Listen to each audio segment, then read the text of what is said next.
اهلا بيكم في حلقه جديده من بودكاست مايند اند ماستري.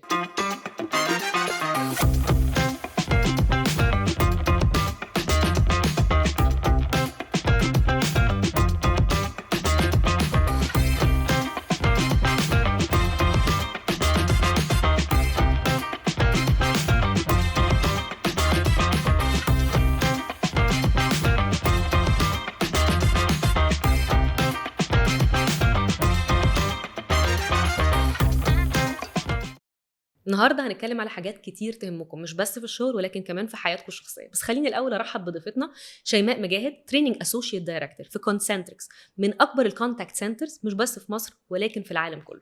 شيماء اهلا بيكي. ازيك يا ايه؟ انا تمام الحمد لله. عامله ايه؟ الحمد لله. ثانك يو فور كومينج النهارده، حقيقي يعني مبسوطين بيكي، ومتاكده ان في ناس كتير عايزه تسمع الادد فاليو بتاعك ثرو اوت الكارير وثرو اوت حياتك. اتمنى والله ان شاء الله ان شاء الله باذن الله. شيماء انا عارفه ان انتي بداتي الشغل ككول سنتر ايجنت، يس. وانتي بتبتدي كنتي شايفه ان هو ده الكارير اللي هتكملي فيه؟ خالص. هي الحكايه لما بدات ان انا لما اتخرجت من الجامعه، انا كنت خريجه تجاره انجلش، بزنس ادمنستريشن. فكنت امنيه حياتي ان انا طول الوقت اشتغل في بنك، في مؤسسه ماليه، في اي حاجه من الحاجات ديت. وفي يوم من الايام جه قدام بابا الله يرحمه اعلان لي انه في حاجه بتعملها وزاره الاتصالات اسمها MCIT دي منحه بتقدمها الوزاره للناس اللي عايزين يتدربوا على شغلانه الكول سنتر. طبعا باك ذن انا ما كنتش اتخيل، ولا ما كانش ده تصوري ان انا كاريري هشتغل في بنك. مش هعمل حاجه تانية غير ان انا هبقى بانكر لغايه لما اطلع لاعلى الدرجات في البنك. لكن لما لقيت MCIT موجوده I decided اللي هو ليه لا، خلينا نروح واجرب حتى يبقى تدريب ليا. كانت مجرد تجربه بس اوكي، ان انا قاعده خلصت امتحانات وزهقانه وظهر الاعلان فواي نوت. فمن هنا بقى بعدها بشويه الشركه الاولانيه كانت بتاخد التوب بيرفورمرز وبتعينهم معاها، وبدات من هنا ايجنت، بعدين ترينر، وبعدين بقيت الكارير بقى the rest is history زي ما بيقولوا. اوكي، يعني that's very inspiring. هم اختاروكي من الناس اللي كانت out performing. يس. اوكي، هو في الكلاس بيختاروا التوب بيرفورمرز، وهم دول اللي بيقولوا لهم نكمل بقى بقيه البروجرام ان انتوا تشتغلوا معانا. اوكي، لما بترجعي ورا بتبصي يس. ان ممكن وقتها ما تبقيش واخده بالك، بس دلوقتي بما انك يعني بقالك ما شاء الله زمن في الفيل ده، ليه اختاروكي؟ ايه الكواليتيز او ايه الحاجات اللي كانت في شيماء خلتهم يقولوا لا احنا عايزينها؟ مش عارفه المفروض اقولك كده ولا لا، يعني بس من وانا صغيره انا ما كنتش بحب اعمل غلط. يعني ما بحبش حد يقول شيماء غلطت في كذا. ما بحبش فكرة اللوم أو العتاب، حتى لغاية دلوقتي الحاجة دي مستمرة معايا. فأنا كنت في التريننج باجي أول واحدة، كل البروجكتس والحاجات اللي بتبقى مطلوبة مننا بعملها بالتزام تام جدا بجد؟ والله البريك بيخلص أنا موجودة قدام الأوضة. كنت التلميذ المثالي. يس. دي مش أسطورة، في ناس كده. أوكي. في ناس بتبقى مش عايزة تغلط أو مش عايزة حد يجيب عليها لوم أو حاجة. أنا كنت منهم، وده نفع معاكي جدا. يس. لان انا ساعتها بدات اتعلم، وده شغلانه الكول سنتر للاسف مفهومه غلط في مصر. الكول سنتر ده من اكتر الحاجات اللي بتخلي البني ادم يتعود على الالتزام قوي، لانه الدقيقه لو رجع متاخر دقيقه في البريك بيعمل مشكله. لو عمل لوج اوت او خرج من على السيستم و قبل ما عاد شيفته بدقيقه، الدقيقه دي هتعمل كارثه. فدي حاجه من الحاجات اللي بعد كده طبعا الكول سنتر نماها فيا، هو فكره الالتزام قوي بالمواعيد، الالتزام قوي بالقوانين، الالتزام قوي بالحاجات البروسيسز او الحاجات اللي مكتوبه. انت اصلا منضبطه، فهو هو وداكي في ليفل اخر. بالظبط. انا وهو بقى فاهمه كملنا في ليفل تاني خالص. اوكي يس. طب يعني على قد ما هي يعني حاجه حلوه جدا، ولكن انا لو يعني انا هبص ان هي مرهقه. يعني هي حاجه في الشغل مرهقه جدا، بتطلع كتير قوي ليفلز، وبتخلي الواحد فعلا يمشي في الشغل بشكل سريع وبشكل حلو. ودايما الناس هتبقى او المانجرز اي جاس بيريفيروا ان اهو الرول موديل، يعني اكزامبل رائع. طبعا. بس في نفس الوقت في دارك سايد او جانب ممكن يبقى الناس مش واخده بالها منه، جانب صعب ان انت تكوني كده؟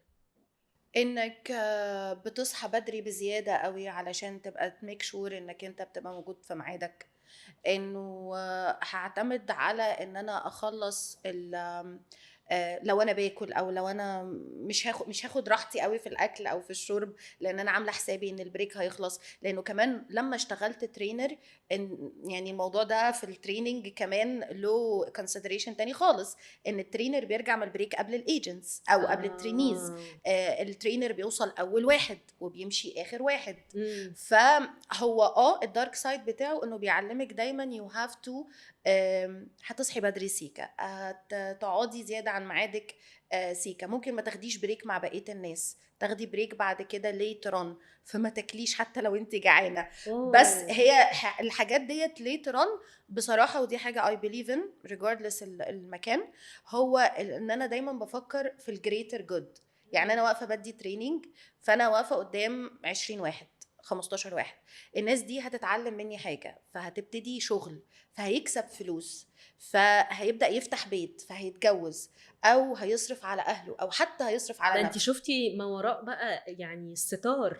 والله ده فعلا حقيقي. يعني انا when I deliver training دايما ببص لها كده، انه وحتى بقولها للتيم التيم، يعني كل الناس في الاداره عندي، هو انت بتشتغل شغلانه ليها قيمه عظيمه جدا، انت بتساعد بني ادم انك يفتح مجال شغل ليه، فربنا هيرزقه. فلما ربنا هيرزقه هو هيعف نفسه، هيتجوز، هيصرف على نفسه من شغلانه حلال. فات the end of the day كل ده علشان انا صحيت بدري وجيت بدري وقعدت وعملت اللي عليا قدر المستطاع. بيفرق جدا ده في فكره البرفورمانس بتاعك. يعني انت اصلا ممكن تعملي كل ده بس رايحه تدي الحاجه واديني اديتها لكم صحيت بقى، فاهمه اللي هو على اقل ليفل ممكن فعلا تمرني وتبقى من اقل ليفل، بس ان انت يبقى عندك فاليو بعيد، ان انت شايفه اصلا على مستوى المجتمع مش على مستوى الفرد بس، ان انا جيت فدت لكم فشو على قد فلوسكم. على قد بنسمعها فلوسكو. كتير. المبدأ بتاع على قد فلوسكو ده هو مبدأ غلط تماما. مش بس علشان يعني الرسول صلى الله عليه وسلم دايما كان بيقول اللي بيرتضي الأجر لازم يعمل صح. الشغل. صح. فهيها نفس الفكرة، انه لو انت بترتضي الأجر فلازم تعمل الشغل بما باللي هيرضي ربنا، لأنه at the end of the day هو بعيدا بقى عن كل الحاجات دي، تشيلي كل الحاجات دي، انت وقتك ده ضيعتيه في ايه؟ يا اما ضيعته في ان انا افيد غيري، يا اما ضيعته في ان انا قلت كلمتين، عدت كلمتين قدام شويه بني ادمين، استفادوا ما استفادوش دي حاجه بتاعتهم، وخدت بعضي وروحت وقبضت المرتب. دي هتقبض فيها مرتب، وهتبقى شخص ممربل للناس، وربنا هيشوف انك انت بتساعد الناس باقصى ما عندك. يعني من شهر واحد بس في حد من زمايلي كان معايا في الشركه القديمه، وبعدين شفته قال لي انسيدنت بجد، انا فعلا روحت البيت من اسعد الايام اللي انا روحت نمت. انه هو حكالي انه في تريننج انا كنت بديه، بس ما كنتش بديه للايجنتس، كنت بدي التريننج ده للتيم مانجرز. فالتيم مانجرز كلهم كانوا بيبقوا بيحضروا التريننج وبيكتبوا سيرفي كويس جدا وانا بالنسبه لي كنت حاسه ان انا بساعد الناس دي علشان تعلم اللي تحتها، لان ده تيم مانجر. ليتران انا اكتشفت انه في تريننج من التريننجز دي في فيديوز كانت بتتصور بكاميرا موبايل، ريجاردلس ان هم ما قالوليش اصلا يعني بس هم كانوا بيصوروا الفيديوهات دي بيبعتوها لبعض علشان يذاكروا حته معينه. فعلا والله the thing is ان الفيديوهات دي لغايه دلوقتي بتتشير، وانا بكلمك على تريننج مثلا من حوالي 8 سنين 9 سنين. انا اشعرت اصلا، انا والله لما قعدت افكر فيها انه وعلم ينتفع به، هو ده علم ينتفع به حتى لو انا ما كانش قصدي. يعني انا كنت بعلم الناس اللي قاعدين قدامي، وقتها ما كنتيش متخيله ان ده الاثر بالظبط خالص بقى، ان الاثر هيفضل مستمر مع ناس ممكن يكونوا لا قابلوني personally ولا يعرفوني ولا انا اعرفهم. بس هو بيذاكر حاجه، وحته كمان في الستاتستكس وفي السكس سيجما حته ممكن تكون رخمه، بس انا كنت بشرحها بطريقه فاني، فالناس كانت بتفتكرها. فكون انه هو ناس انا ما اعرفهمش ولا هم يعرفوني، فالحته ديت هتفرق معاه ليتران في شغله. انا كنت مبسوطه جدا لما اتحكيت لي القصه دي. طبعا اصلا دافع كبير. يعني دلوقتي بنبص على سوق العمل عامه او طريقه الشغل فيها ضغوطات بشكل كبير. ده يعني حقيقي. بيتهيألي ان احنا لو اشتغلنا بمايند سيت بس انه على قد فلوسهم، او ان انا هأدي الشغلانه واسمي عملتها وخلاص، صعب قوي الواحد يعرف يكمل في شغله ويطلع بشكل ده، لانه مش دافع كافي يعني. مش ولا انت هيبقى ايه دافع رايك؟ كافي. اه. هل هتشتغل وهتترقى وهتكبر؟ بس بس هتبقى متضايق ومخنوق. احنا كلنا بلا استثناء بنبقى frustrated. بيجي علينا وقت بنبقى مخنوقين، مش طايق نفسك. قارني حالتين، واحد بيشتغل علشان الفلوس وواحد بيلاقي value او بيلاقي قيمة لشغله. تمام، الاثنين هيتخانقوا والاتنين هيتضايقوا ما تحاولش والاثنين مرتبه هيخلص في اخر قبل اخر الشهر، وهيبقى بيدور على الكريدت كارد عشان يكمل بقيه الشهر. الاثنين هيبقى كده، بس في واحد فيهم تقبله للازمات وتقبله للمشاكل هيبقى اعلى من التاني، لانه انا دايما ببص ليه ما وراء اللي بيحصل. يعني ايا كانت الضغوطات اللي انت بتتعرض لها، انت بتعمل ايه؟ انا I would like to think انه في بيني وبين ربنا سكور شيت. انا عماله بحاول طول الوقت، وانا اسفه على سكور شيت بس هي ترم بتاع كول سنتر. لا عادي. يعني بيني وبين ربنا طبعا بتعمل سيئات وحسنات، بس انا I would like to think انه في شغلانه التدريب كمان بالذات، انك بتيجي وبتبقى عايز تشتغل وانت عايز فلوس عشان تكمل بقيه حياتك، فتلاقي حد يساعدك ويديلك التدريب الملائم ويديهولك بضمير ويديهولك فعلا عشان يساعدك، وكلنا نيسر لك الحته ديت عشان تشتغل، فانت بتاخد حسنات مع المرتب. فالفكره دي هي اللي بتخليني اكتر يعني عندي توليرنس اكتر للضغوطات. هي هتحصل وهي موجوده، بس انا عارفه ان انا بحاول احوش شويه حسنات. عليتي على المستوى الحياه اليوميه اللي هو الاكل والشرب والشغل وخلاص، لا بصيتي على فاليو اكبر. ودي يمكن من الحاجات اللي ممكن ننصح بيها الناس، انه دايما الدافع الداخلي يخليك تقدر تكمل بروح شويه اكثر فلكسبيليتي، اكثر مرونه، وفي نفس الوقت انه بصه ان هي دايما واخده انبوت او حاجه اكبر من فكره الشغلانه بس اللي في ايدك. بالظبط، هي الفكره في كده. هي الفكره انه انا وانت هنضغط، انا وانت هيمر علينا نفس الظروف الرخمه. لكن لو انت بتحاول تلاقي لنفسك فاليو، يبقى اوتوماتيكلي هتحس اللي انا بعمله ده مش على قد الخناقه دي، اللي انا بعمله ده اكبر. وده على فكره بينطبق مش بس على وظيفه التدريب، لان انا من ساعه لما بدات في وظيفه التدريب وانا شايفاها احسن وظيفه في الدنيا. دي حاجه حلوه ان انت لويا، دي حاجه عظيمه. دي حاجه عظيمه. انا مقتنعه حتى currently وانا في شغلي انا بلاقي اي فرصه ان انا ادي فيها تريننج، ولو سيبوني ادخل، سيبوني ارجوكم يا جماعه، يعني ادوني فرصتي. بغض النظر بس عن فكره التدريب، اي شغلانه تانية لازم بينك وبين نفسك يبقى في حديث. هل انا اللي هو الدافع الداخلي، ايه الفاليو بتاعت اللي انا بعمله؟ فلو قعدت تفكر ولو قعدت تركز في اللي انت بتعمله ده، اكيد هتلاقي الفاليو.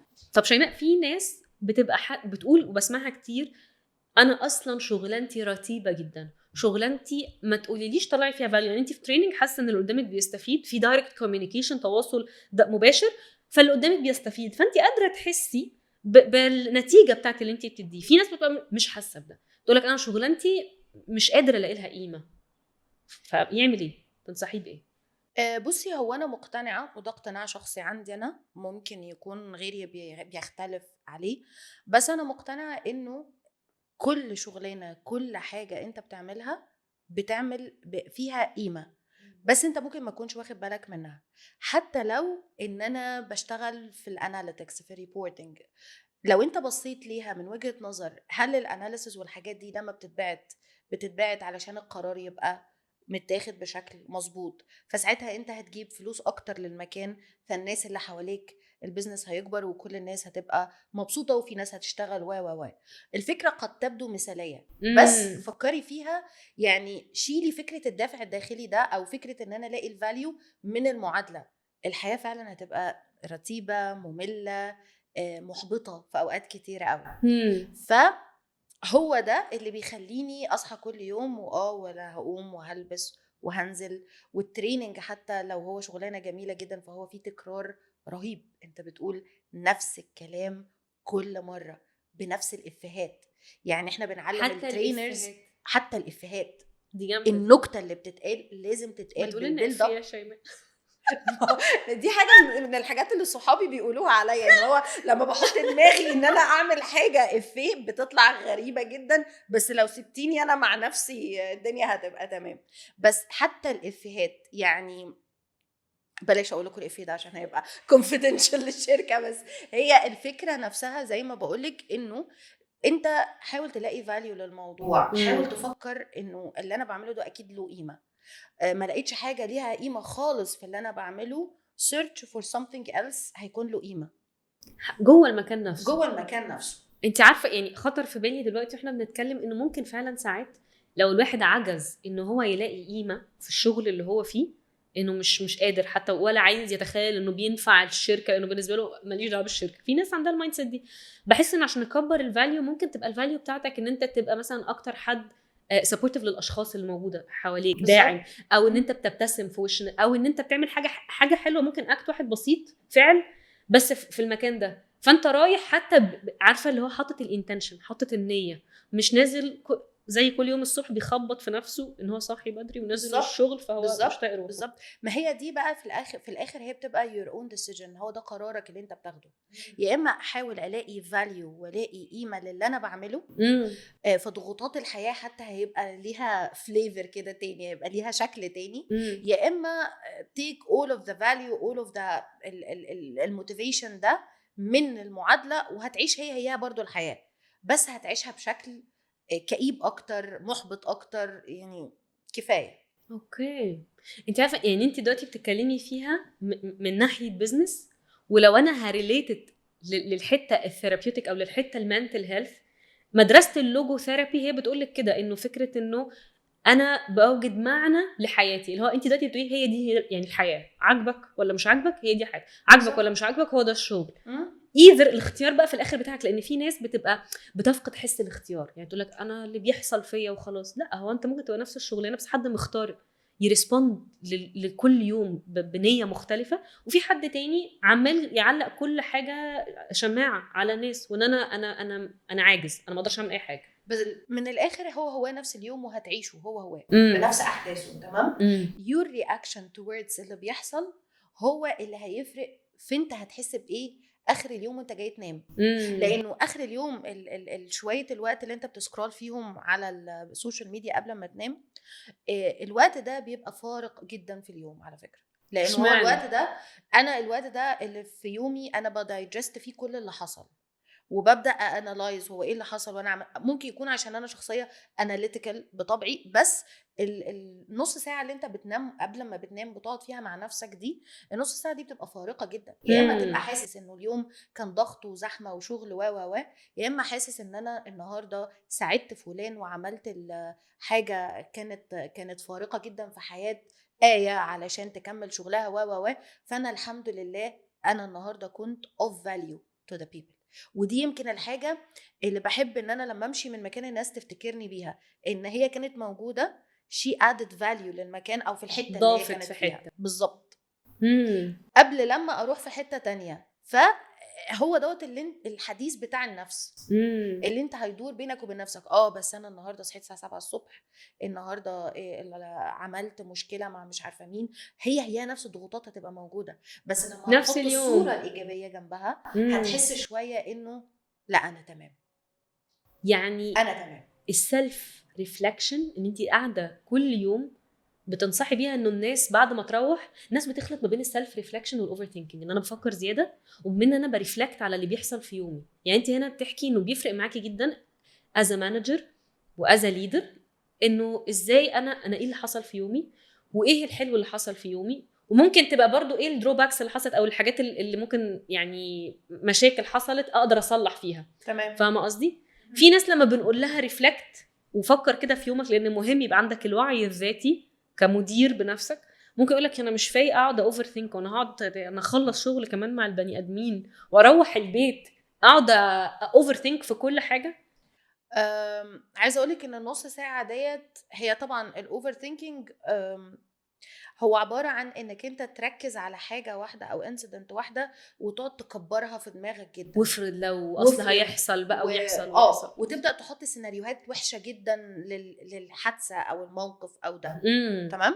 فده اوفر ثينكينج. لكن السيلف ريفلكشن ان انا اقعد افكر مع نفسي ايه اللي مشي حلو ايه اللي مشي وحش، ده you cannot manage what you cannot control.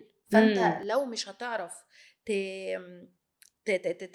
تانالايز يومك او تحلل يومك وتقول ايه صح وايه غلط، ما انت بكره هتروح ملكش اي نوع من انواع مفيش حاجه اتغيرت السيطره على اي حاجه في حياتك حصلت، وبالتالي انت بتبقى رياكتيف للاحداث بدل ما انت تكون انالايزد، فكرت قلت انا عملت ده صح، لا انا المفروض كنت اتصرف بالشكل الفلاني في الموقف ده. طيب شيماء قولي لي اكبر مسكونسبشنز او مفاهيم مغلوطه في الكوربريت لايف في الشركات. يعني مثلا ممكن تبقى في ناس انه بتفكر اول حاجه لو انت عايز تشتغل في كوربريت او في شركه بقى وكده لازم تطحن نفسك، انسى حاجه اسمها ورك لايف بالانس، ده انت كل ما تموت وتيجي على نفسك كل ما انت عندك ستار بقى هنا. وده مسكونسبشن مشهور جدا يعني. المسكونسبشنز في الكوربريت لايف بشكل عام، وخليني هنا اركز على الميلينيالز، الناس المغلوبه على امرها مواليد الثمانينات والتسعينات. والله العظيم الناس دي عدت بكل الظروف الاقتصاديه الغريبه، عدت باحداث عالميه، عدت بكوفيد، عدت بحاجات كتيره قوي. فالناس دي بقى في الدي ان اي بتاعها اللي هو كل ما اطحن نفسي اكتر في الشغل كل لما هاخد الستار، وكل ولدت الاطحن. بالظبط. الناس دي بتعجز بدري. الناس دي بيجي لها كل امراض المتعلقه بالتوتر وهو ما كملش 35 سنه، وهتلاقي يعني شعره طار ويعيني التوتر عمل كرش وحاجات غريبه جدا بقى بتحصل لنا كتير مثلا. بيض شعرنا الحمد لله الحمد لله مفيش حاجه باينه. بس هي الفكره انه الناس فعلا بقت مضغوطه جدا بسبب الكونسبت ده which is غلط. انه انا افضل اطحن في نفسي علشان اخد نجمه او محدش يرفدني، في الاول وفي الاخر لا حيله في الرزق ولا شفاعه في الموت. فربنا كاتب لك رزق هتاخده. تمام. دي حاجه، بس ده مش معناه ان انا ما اشتغلش او اريح او انتخ. المسكونسبشن التاني برضو اللي الناس كلها فاهمه ان هو لازم يكون ريزيلينت. ريزيلينس المرونه النفسيه مفهوم بشكل عنيف جدا وغلط جدا جدا جدا. الريزيلينس زي ما انت قلتي هو المرونه النفسيه، هو قدرتك على تقبل حاجه ضايقتك او حاجه مش لطيفه وبعدين بتعرف تقوم وتكمل. هي بقى الناس جملة تقوم وتكمل دي هي اللي بينسوها. هو بياخد الصدمة ويكمل، ياخد الصدمة وبيكمل، حضرتك بتدهور وانت مش شايف. بالظبط. لغاية لما هيجي عليه وقت. يعني انا هحكي لك على حاجة وان شاء الله يعني تبقى حاجة تبقاش فضيحة قوي، تبقاش فضيحة. انا كنت بعمل بريزنتيشن لكلاينت مهم جدا. وعملت كل الاخطاء بتاعه المدرب. يعني احنا في التدريب بنعلم الناس تلبس لبس مريح وجزمه مريحه. تمام. خليك بتتعرف على المحيط بتاع المكان، ابعاده. ده في بدايه شغلك في الاول ولا لا خالص؟ ده الموضوع ده حصل من شهرين مثلا ولا حاجه. مش كده بقول لك، مش عارفه احكي ولا لا. وعملت كل الاخطاء بقى. لبست هيلز 7 سنتي. تمام. وانا يوجوالي ما بعرفش امشي في الهيلز اصلا. وكنت ببريزنت في مكان كنت اول مره اخش المكان ده، فمش عارفه ابعاده قوي. فوقعت يعني وانا بتكلم. وقعتي بجد ولا نفسيا؟ وقعت لايك انا اتكعبلت عشان انا مش عارفه الابعاد، فرجعت بظهري ووقعت وقعه سينمائيه. يعني اللي هو وقعت خبطت في الحيطه وحاجات كده كتيره حصلت. مش قادره. دب على الارض. طيب قمت يعني وقعت وقمت مكمله قايمه مكمله بقيه الجمله. والله ما بهزر بجد. والله ما بهزر ورحمه ابويا ما بهزر، ده بجد. ازاي كده؟ فحتى الناس قامت واتخضت، طب انتي انت كويسه؟ كويسه اكزاكتلي. طب خلاص انتي مش محتاجه تكملي. لا لا لا انا هكمل، انا ريزيلينت جدا انا على فكره، انت ما ريزيلينت قوي، تعرفنيش انا ريزيلينت. عايزه اقول لك انه اول ما البرزنتيشن خلصت وهم خرجوا من باب الاوضه، انا قعدت اصرخ بقى، رجلي ورمت جدا، يا حبيبتي. معرفتش اتحرك، مشيت يوميها بدري، حاجات كده. فالمثل ده حتى لو كان بيضحك، بس هو ده بينطبق على اللي احنا بنعمله في حياتنا في الشغل.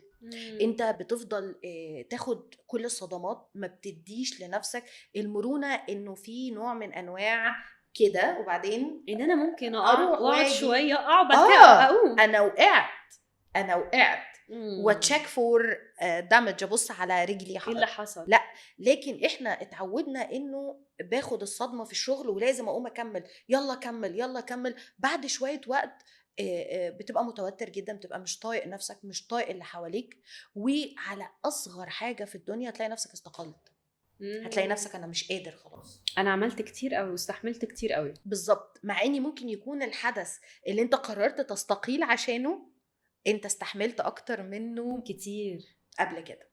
اوكي. فللاسف الريزيلينس ده من المسكونسبشنز اللي عندنا في الكوربريت لايف عامه، انه انت شخص مقاوم للصدمات. لا، احنا بني ادمين. هل إحنا الشركه بني آدمين. بتتوليريت ده؟ يعني الناس بتخاف ان هي لو عملت كده، يعني كانوا بيقولوا مفيش مساحه ان انا اقع، لو وقعت هيستبدلوني. يعني بتبقى ممكن دي من المخاوف. ما هي علشان كده انا قلت لك قصه الميلينيالز، لانه هو شاف في اماكن بيحصل المثل اللي انت كنتي لسه بتحكيه، ان انا هاخد نجمه وقوره، ايه ده انا ما I didn't perform well، يلا مشي.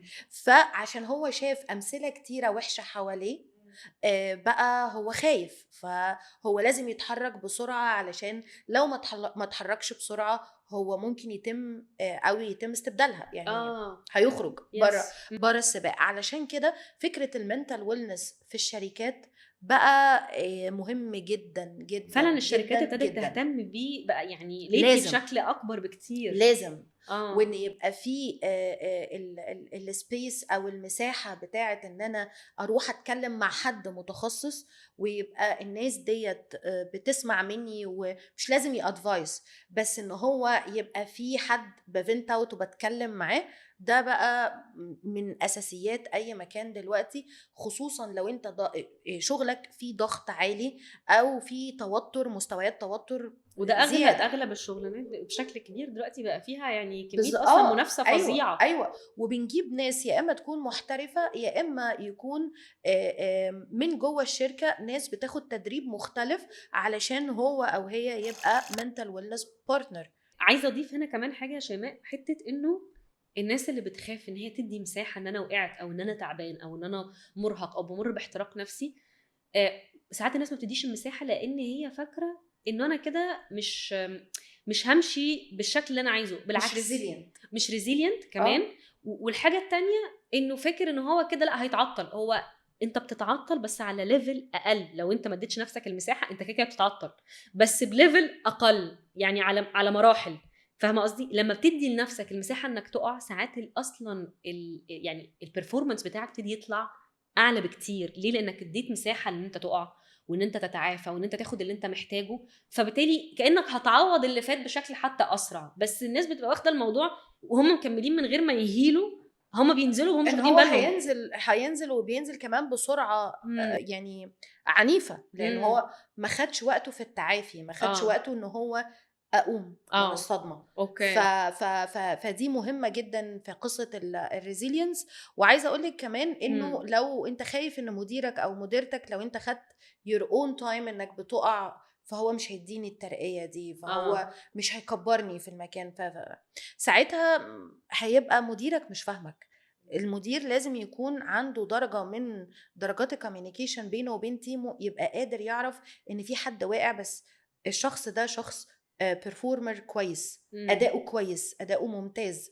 فكون ان هو وقع، انا مش هنصب له مشنقه دلوقتي، انا هبص على كل اللي فات، مش هاخد سناب شوت من اللي بيحصل دلوقتي اقول ايه ده، امسك انت وقعت، انت بتقع، انت بني ادم وبتقع. لا لا لا لا لا، انا ما توقعتش انك كده، لانه ما اعتقدش ان بقى في مديرين بالعقليه دي. تمام. اتمنى برضه يعني كمان اتمنى يعني والله أتمنى. اتمنى من قلبي يعني دي أتمنى لانه من انا قلبي. بيتهيألي لو حد قلقان ان مديره مش فاهمه قوي كده هيخلق anxious environment، بيئه متوتره طول الوقت، والتوتر هيبقى شاحن حتى التيم ممبرز. يعني الناس هتبقى مش عارفه تتعامل مع بعض باريحيه ولا مع المدير. بالظبط. وهيبقى المدير عنده انت بتدي التاسكايه او بتقول لحد يعمل حاجه، لو انت ما عندكش اي بي سي انك تبقى عارف تتعامل معاه وانت فاهم الشخص ده كويس في ايه وحش في ايه، اهم حاجه بيخاف من ايه، ايه الحاجات اللي هي ممكن تكون بتوتره. انت لو الحاجات دي كلها مش موجوده عندك وما تعرفهاش عن الشخص، يبقى في حاجه غلط في الريليشن دي. لانه ما ينفعش تبقى مدير بني ادمين وانت مش عارفهم.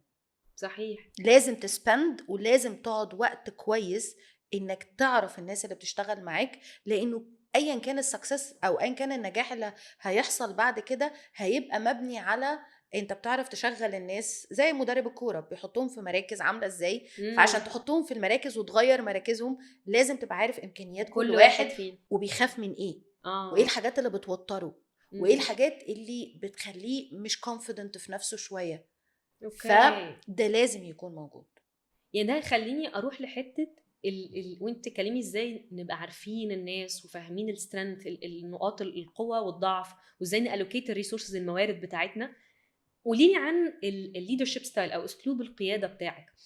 بتبقي قاعده يعني هل هي سيتويشنال، قاعده بتتابعي موقف بموقف مع الناس وتاكدي ان كل حاجه ماشيه تمام مع التيم اللي تحتك، ولا بتتعاملي معاهم ازاي؟ بصي هو انا مديري اللي في الشركه اللي قبل كده، اول شركه اشتغلت فيها، كان عندي مدير كان دايما بيقول لنا we hire for skills we fire for behaviors. بس بنعين هو للمهارات ولما بنرفض عشان في تصرفات ما عجبتنيش او وطبعا التصرفات اللي هي بتبقى اخلاقيا. ايوه يعني فهمت. ما اعتقدش ان انا في حياتي كان في موقف لفصل او حاجه الا لما يكون حاجه ليها علاقه اخلاقيا. فصل مش استقاله بالناس كلها تبقى متراضيه او تمام يعني مع القرار. مديري ده لما كان بيختار كان دايما بيحاول يختار على المهارات والبني ادم ده او البنت دي هتضيف ايه لبقيه التيم. الابروتش ده ابروتش ناجح جدا، وانا كمان يعني زودت عليه او مش زودت عليه. انا دايما بحب اقول ان انا بحب اشتغل مع ناس متربيه. ف this is what is my methodology او تقدري تقولي my approach.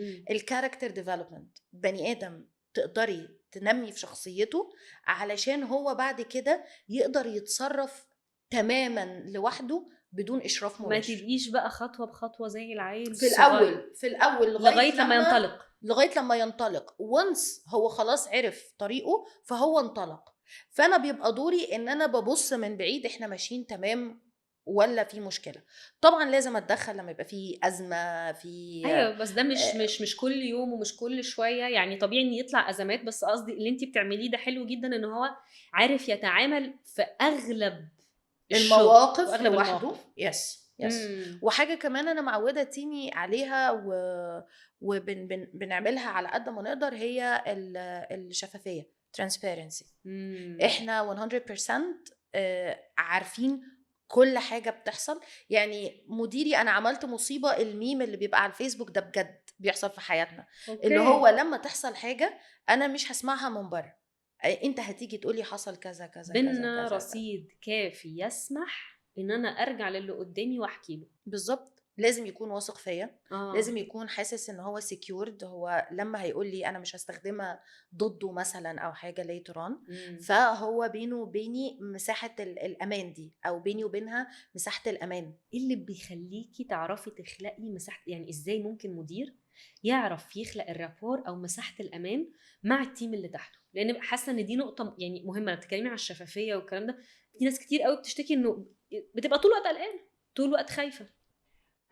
علشان في ناس للأسف، مديرين للأسف بيعتبر ان انا مدير فانا مش لازم اقول اللي بيحصل للي تحتي. ان الشفافية بتيجي من ان احنا صادقين مع بعض، انه الايموشنال بانك اكاونت اللي بيني وبينك في رصيد. الرصيد ده بيبقى مبني على ان انا حصل حاجة، وقعت في مرة وانا فضلت واقف معاك، ما قلتلكش، ما اتهمتكش وانت واقع وسبتك ومشيت. في موقف كان بيستدعي support او بيستدعي ان انا اكون في ظهرك او ان انا اكون معاك، فانا ساعتها عملت كده. فمديري وقف معايا في ظهري في موقف، فبالتالي انا شلتها له، فبقى في بينا الرصيد النفسي او الرصيد العاطفي اللي خلق في الاخر ان احنا secured، احنا في الامان. فهي مش بالورقه والقلم خالص. ولو هي بالورقه والقلم، في علاقات كتيره جدا في البيزنس لما بتتحسب بالورقه والقلم، مش هتلاقي نفسك انت كموظف في حاجات كتير قوي مش هتعملها علشان مديري بيطلب مني تاسكات في بدري قوي او في ويك اند، اللي هي القوره النجمه اللي على قورتي. أيوة. لو في رصيد نفسي وعاطفي يسمح بينا، هتلاقي التاسكات دي طبعا مش لازم تكون بتتعمل كل يوم كل ساعة، لا، لما بتتعمل بتبقى على فترات متباعدة جدا، وهتلاقي الناس بتعملها بكل الحب، بكل يعني رضا نفسي، وما بيبقاش متضايق. اوكي، فنقدر نقول ان المدير الجدع في وقت هو عنده القدرة والاستطاعة ان هو ما يبقاش جدع، ده بيخلق رصيد عاطفي مع التيم بتاعه، وبالتالي ده ما بيبقاش دلع، بالعكس بيعلي كمان البرفورمانس والشفافية، الاداء والشفافية اللي ما بينهم. بالظبط. اوكي. وساعتها هو بيبقى عارف، لانه الامان بيجي ان انا سكيورد، او ان انا مش خايف مديري يغدر بيا، لانه هو اداني فيزيبيليتي لكل حاجه، انا شايف او ما بعد قال لي كده على أوكي. اللي بيحصل. اوكي. فانا فاهم الدنيا ماشيه ازاي. اوكي. فاكوردنجلي على الاعتبار ده بقى هتلاقيه هو حاسس بالامان. ما خلاص انا شايف وفاهم، فمفيش حاجه هتحصل بره اللي انا عارفه. اوكي. طب في قناعتك بقى وبخبرتك اكروس السنين يا شيماء، شايفه انه مين اللي يكسب، الموهبه ولا الهارد ورك او الشغل اللي حد يشتغل على نفسه فعلا؟ لان بنشوفها كتير، ممكن يبقى حد تالنتد مثلا بالفطره، موهوب بالفطره في التريننج، وفي حد محتاج انه يمكن اقل موهبه بس محتاج شغل كتير. شايفه مين اللي يكسب، ده ولا ده؟ بصي، هو يعني مش هقدر احط لها كنسبة رول. يعني مش هقدر اقول ده 50 وده 20 او أوكي. مش هقدر. بس اللي اقدر اقوله لك انه الشخص المجتهد او الشخص الهارد وركر دايما هيكسب فعلا. لازم. اوكي. لانه طبعا ان ربنا سبحانه وتعالى بيوعد الناس اللي لكل مجتهد بتتقي نصيبة. في بالظبط بتتقي في شغلها. ده واحد. 2، للاسف في ناس كتيره جدا لما بيبقى عندها تالنت بيبقى حسن ابو كيفه، اللي هو بيشتغل بمزاجه، بيريح بقى خلاص انا موهوب، فانا مش محتاج ابقى مركز، مش محتاج ان انا ابذل مجهود، انا موهوب. الناس دي لو ما ركزتش وحطت لنفسها ديسيبلين ونظام صارم جدا، وبدأ بيذاكر وبيشوف اللي بيحصل حواليه، هيقع أسرع مما يتخيل. لأنه كل الهارد وركر ده ملوش سقف. الموهبة مهما كانت هيبقى لها سقف. أيوة. لكن هارد وركر ده على قد ما هو هيفضل يتعلم ربنا هيكرمه، فهو ملوش سقف، هو مكمل. اوكي. فأنا بصراحة يعني أنا مع الشخص الهارد وركر في أيا كانت المعادلة. بتقدري جدا ان في مجهود وينم عن انضباط برضو. وبينم على انه، وده يرجعنا لبدايه الكلام، ينم على انه الشخص ده بيعمل الحاجه مش عشان هي جات له على طبق من فضه، لا، الشخص ده شايف فاليو في اللي هو بيعمله، فهو بيحاول يجد ويجتهد في اللي هو بيعمله. اوكي. طب شيماء، عايزه دلوقتي جات لي كده، يعني جالي سؤال، ازاي بتعرفي تتعاملي مع الشخصيات او الثقافات المختلفه معاكي في الشغل؟ يعني بالتالي بتشوفي ناس من جنسيات اخرى وثقافات حتى اخرى، حتى لو من نفس البلد وكده، ازاي بتتعاملي معاها، وايه اغرب موقف اتعرضتي له؟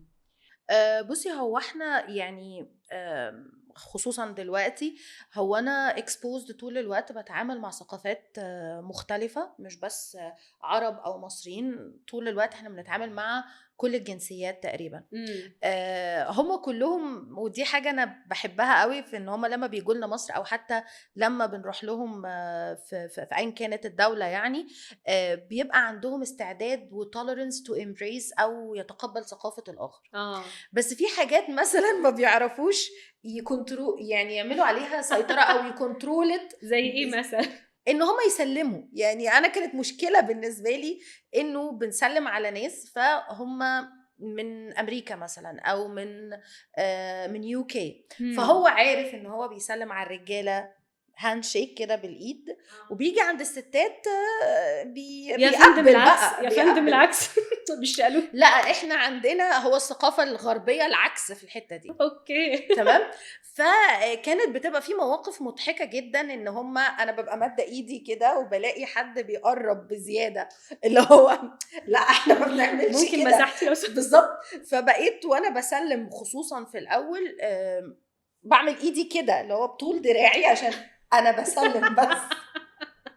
للاسف الاوبشن ده طب كويس، دي حاجه كويسه يس. وعايزه اقول لك انها كانت ليرنينج بروسس لينا احنا الاثنين بنتعلم، لانه هو بعد شويه وقت الناس بدات تركز انه في الثقافه العربيه في الاسلام في كده، الثقافه العربيه حتى انه ما ينفعش تخش تسلم على واحده ست ويعني تبقى مش بتتكسفي بقى، ما بتجيش حته انه خالص. احنا هم فاكريننا العرب ان احنا لا بقى لا. وعيب ولازم اكوب بقى my واتاقلم. my boundaries يعني هي حدود، فهي ثم حدودي ثم حدودي بس خلاص، فما فيهاش.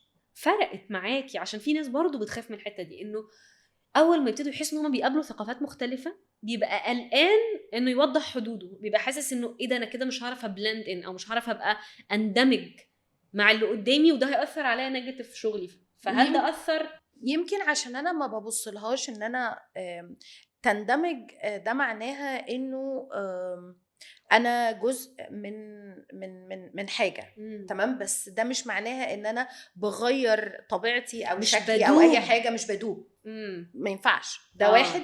اتنين my boundaries ما تجيش ناحيتها. الموضوع منتهي. يعني كان في حد وده من الشخصيات المحترمه جدا جدا جدا معانا في الشركه. الراجل ده 65 سنه 68 سنه. أوكي. هو راجل انجليزي جميل بشكل فظيع. فانا قعدت انا وهو ما بنتكلمش غير على التيمز، اي حاجه بقى فيرتشوال وقت الكوفيد. ففي اول زياره رجع فيها مصر فهو جاي يسلم عليا، هو عارف انا هو مش هينفع يسلم عليا اكتر من كده، فقال لي can I take it as an exception المره دي؟ ممكن المره دي ارجوكي لو سمحتي. فقمت قايله له اوكي فيرتشوال هاج، بس برضو مش هقدر، انا اسفه.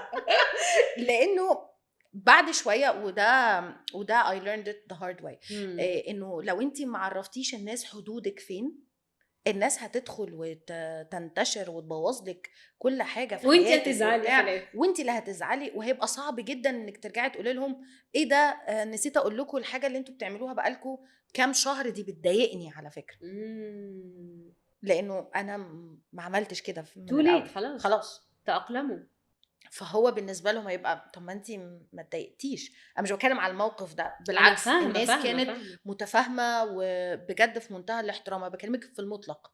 لو انت لما تخش مكان جديد، شركه جديده وهكذا، لو انت ما بشكل هادي ولطيف وما فيهوش اي نوع من انواع العنف او الغشوميه، لو انت ما بينتش للناس حدودك، ما ترجعش بعد كده تقول اصل هم بيأذوني وبيعملوا والحاجات دي بتضايقني.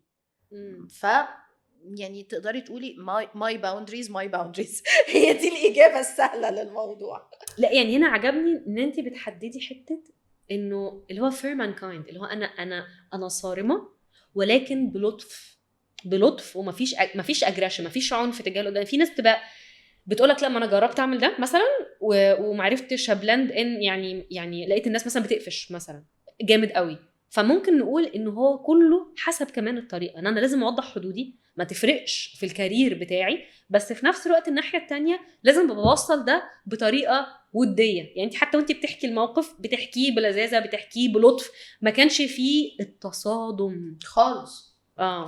خالص لانه ودي حاجه من الحاجات اللي ممكن لما بقعد اراجع فيها نفسي في مواقف زي ما قلت لك، في مواقف انا بقعد ارفلكت او براجع فيها نفسي، فكنت بكتشف ان انا كنت عنيفه غشيمه، ما كانش المفروض اقولها بالشكل ده. فده نتيجه ان انت بتقعد تفكر وتقول لا انا اتصرفت هنا صح، لا انا اتصرفت هنا غلط and so on. بس طبعا كان في زمان قبل كده مواقف كانت مليئه بالغشوميه والعنف في ان انا set my boundaries وان انا اتكلم مع الناس انه يصح وما يصحش. الحاجات ديت لو رجع بيا الزمن لا مش هعملها، او هعملها بطريقه اهدى شويه من كده. الكونسبت موجود بس طريقه التنفيذ هي اللي اختلفت. سؤال عميق. ربنا يستر. ايوه. لو هترجعي بالزمن هتغيري ايه في شيماء؟ في حاجه من الحاجات اللي انا اوريدي قلتها اللي هي الباوندريز. الحاجه التانية اللي انا كنت بفكر فيها من قريب هي ان انا ادور طول الوقت على الفاليديشن، انه ادور طول الوقت على قيمتي في عينين مديري، اقرب الناس ليا اللي حواليا. انه انت لازم تكون عندك القدره انك تبقى عارف قيمه نفسك. مش مبسوطين مني فانا حلو، زعلانين فانا وحش. بالظبط. اوكي. مش مؤشر ان انا شخص كويس هو نظرة الناس ليا، وخصوصا بقى لانه كمان الناس الشباب الصغير اللي طالع بيبقى فاهم زي بالظبط. وانتي في المدرسة، انتي في المدرسة بتبقي مستنية انه المدرس او المدرسة هما اللي يسقف لك ويقول لك انك كويسة قدام بقية الفصل. لو المدرس ما قاليش ان انا كويسة فانا مش كويسة. دي لو رجع بيا الزمن لا كنت هركز انه انا مش محتاجة فاليديشن، مش محتاجة طول الوقت ان الناس اللي حواليا هي اللي تحسسني بقيمتي، الناس اللي حواليا هي اللي تقول لي برافو انتي شاطره او انتي مش شاطره. طيب يعني انت شايفه حته ان انت كنتي مستنيه دايما الفاليديشن من اللي قدامك او ده مؤشر لقد ايه انت كويسه او ادائك كويس، اثر عليك ازاي؟ خلاني بكتشف امكانيات عندي وانا ما اعرفهاش متاخر قوي، لان انا طول الوقت كنت حاصره نفسي، مش طول الوقت، في الوقت اللي انا كان الموضوع بتاع ان انا I'm looking for validation من الناس او ببص استنى الفاليديشن من الناس. الوقت ده انا كنت ممكن يعني اخليه ان انا اكتشف امكانياتي، لان انا كنت ببقى خايفه اجرب حاجات كتير قوي عشان ممكن اكون ما بعرفش اعملها او انا هبقى فاشله او ما حدش قال لي ان انا كويسه فيها فانا ما جربتهاش. فده خلاني اكثر جرأة I would say في ان انا اجرب حاجات جديده، فاعرف ايه ده انا في حاجات تانية انا بعرف اعملها حتى جوه شغلي. يعني مجال شغلي انا كنت فاهمه ان انا بعرف ادي تدريب كويس الحمد لله، وبعرف ادير تيمات بشكل كويس الحمد لله، بس ان انا اعرف اقدم شغلي بشكلي قدام ناس potential client او ناس لسه ما اشتغلتش معانا بشكل يخليه مقتنع بينا او مقتنع بالشركه او مقتنع بالناس. القصه ديت ما كانتش موجوده عندي قوي لانه محدش شاور لي عليها، فانا طالما محدش شاور لي عليها فانا فاشله. اوكي فاهمه؟ فهو ده يمكن اللي خلاني دلوقتي في رحله استكشاف ذات بقى، بكتشف في نفسي حاجات انا بعرف اعملها او ممكن اكون بعرف اعملها وانا ما اعرفش.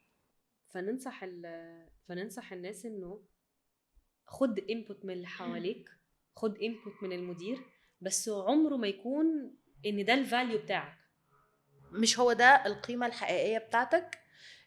رأي حد فيك، رأي شخص واحد فيك، مش بس مديرك، رأيهم في البيت، رأي البارتنر أو الشريك، مش رأيه فيك هو ده انت في الحياة.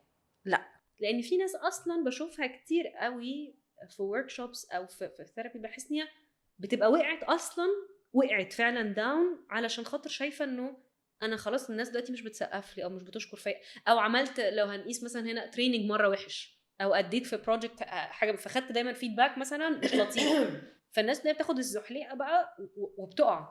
طب انا هقولك على حاجه كانت في حاجه قريب.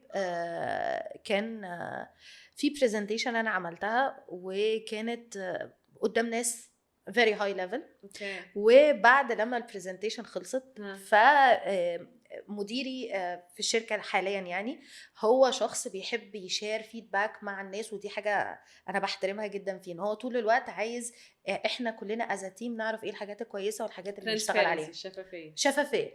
فالناس كلها قاعده، فهو قال لي، وشيماء قعد يشكر في البرزنتيشن دي جدا جدا، ودي اقوى برزنتيشن عملتيها السنه دي، وقعد يقول كلام كويس كتير. حلو قوي. فالناس كلها بصالي بقى عشان يعرفوا رد فعلي، فانا بمنتهى الهدوء وما كنتش اقصدها باي شكل، كنت بصاله وقلت له ايوه انا عارفه عشان انا شاطره.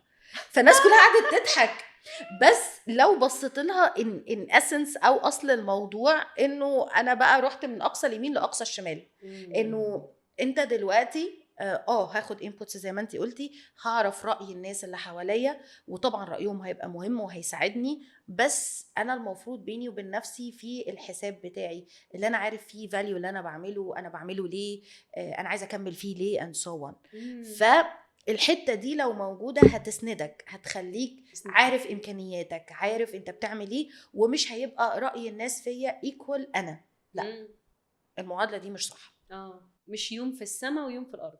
بالظبط، وعلى حسب مود الناس بتحبني او ناس بتكرهني. ايوه. فدي كده مش حياه. لان انت ساعتها هتبقى قيمتك مرتبطه بمود فلانه او مود فلان النهارده عامل ازاي.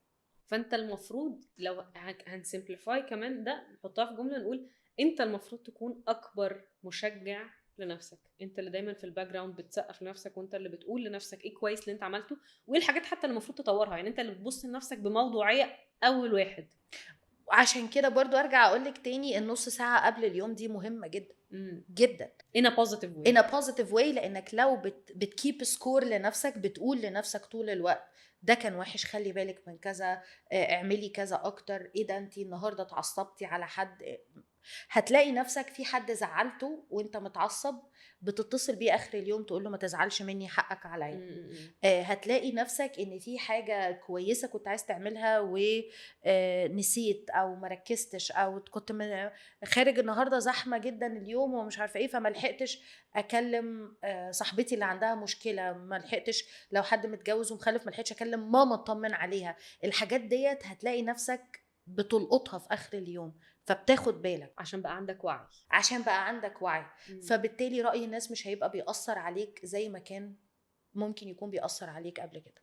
اوكي.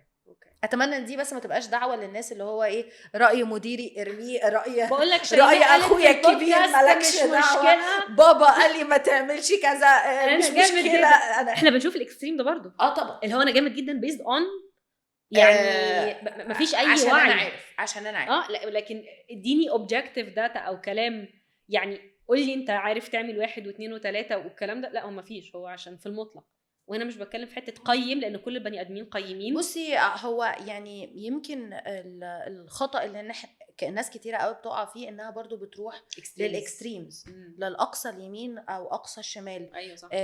فلا، ما ينفعش يكون شاب جديد صغير لسه داخل مجال العمل، او بنت لسه بتبتدي الكارير بتاعها، تبقى متعلقه طول الوقت ان لو في غلطه او مشكله حصلت هو خلاص هو حياته انتهت مع الغلطه دي.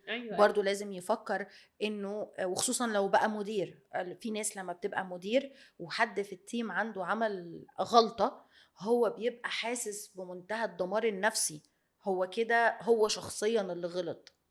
لا، لازم طبعا. والله تشوه ادراكي ده، يعني تشوه ادراكي من توب تير زي ما بيقولوا، ليفل الوحش، انه فلان غلط في التيم فانا شايل المسؤوليه. طبعا انت مسؤول، بس وانا كنت زمان على فكره، يعني لو السؤال بتاع ايه اللي انا ممكن اغيره في نفسي applicable لسه، هي دي برضو حاجه انا كنت بعملها زمان كتير قوي، انه في غلطه بتحصل، حد من تيمي عمل مشكله، انا بشيل المشكله كانها انا اللي عملت الغلطه دي، واخر الدنيا، مش انا بس اللي طبعا واخر الدنيا طبعا.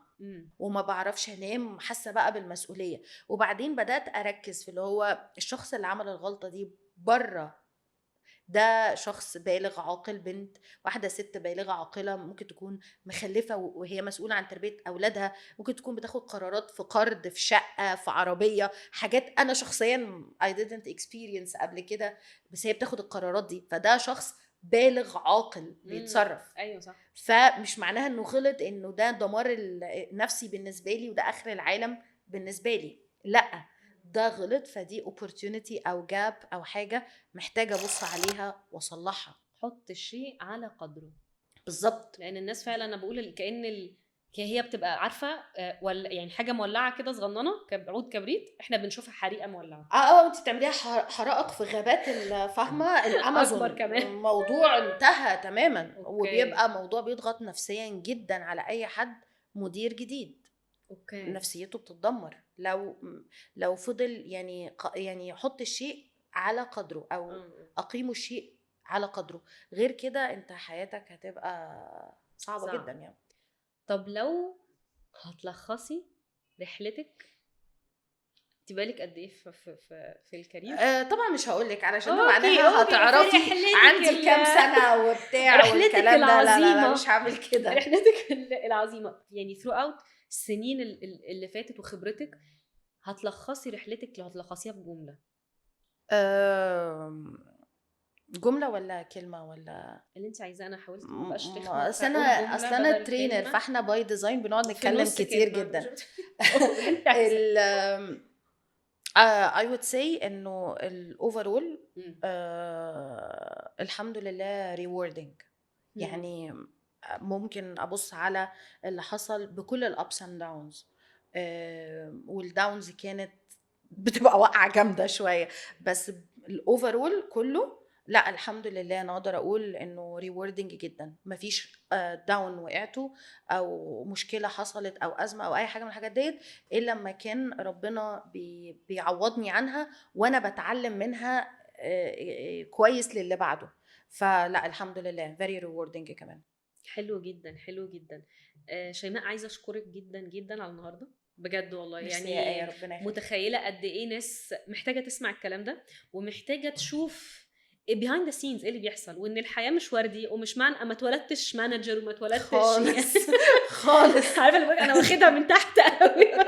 فاللي هو يعني الناس محتاجه تشوف ده، ومحتاجه بتهيألي المسكونسبشنز اللي اتكلمنا فيها الناس برضو محتاجه تسمعها، لانه اول ما بنقول مانجر او بوزيشن عالي بيخطر في بالهم شيء مختلف تماما من او الستراجلز مش بالشكل اللي احنا اتكلمنا فيه. انا اللي بشكرك طبعا انك اديتيني الوقت ده بتاع النهارده، وانه اسئلتك كلها بصراحه اسئله عمليه مش اسئله اللي هي تراديشنال اللي ممكن تكون بتتقال. فلا ثانك يو سو ماتش النهارده على الوقت وعلى الدسكشن الجميل. ان شاء الله. ما انا بقى باخدها على الكاميرا بس قبل رمضان. بالذات رمضان 25 ان شاء الله. ميرسي يا شيماء. ميرسي. ويعني خلصت حلقتنا النهارده، نتمنى الحلقه تكون عجبتكم وحابه اسمع رايكم فيها ان شاء الله، واي مقترحات اخرى او اسئله ممكن تسيبوها لنا في الكومنت، واشوفكم ان شاء الله على خير. شكرا.